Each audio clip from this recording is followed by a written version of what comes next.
আমরা যদি আমাদের তেল না থাকে গাড়িতে তাহলে আপনারা সেবাটা পাবেন কোথায় থেকে? 1.5 ঘন্টা লাইনে দাঁড়িয়ে থেকে আসলাম পাম্পে, এসে দেখি পুলিশ সামনের থেকে তেল নিয়ে যাচ্ছে লাইন ছাড়াই। অনিয়ম করে, ভঙ্গ করে, নিয়ম ভঙ্গ করে, তাহলে আমরা কোথায় যাব? প্রশাসনই যদি এরকম নিয়ম ভঙ্গ করে আইনের লোক হয়ে, তাহলে আমরা কোথায় যাব? আমরা যদি আমাদের তেল না থাকে গাড়িতে তাহলে আপনারা সেবাটা পাবেন কোথায় থেকে? আপনি 600 বেশি টাকার তেল দিলে আসলে যৌক্তিক। সরকারি যারা চাকরি করে তাদেরকে আসলে ডিউটি করার জন্য কত লিটার তেল দেওয়া যৌক্তিক? অ্যাকচুয়ালি আমাদের ডিউটিতে সারাদিনের ডিউটি তো আমি ওই ড্রাইভারে বলতে পারবো ঠিক মানে কতটা। আমি ওই পিক আপগুলোতে মানে মোটামুটি 16 লিটার দেয়।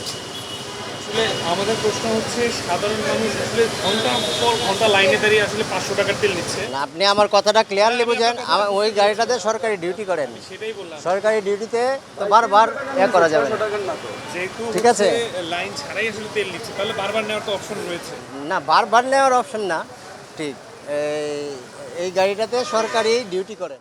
এই যে আসলে কিছুক্ষণ আগে দেখলেন যে আসলে ফুল ট্যাঙ্কি তেল ভরতে চাইলো, তখন আসলে কি হলো একটু ব্যাপারটা বলতে দিন।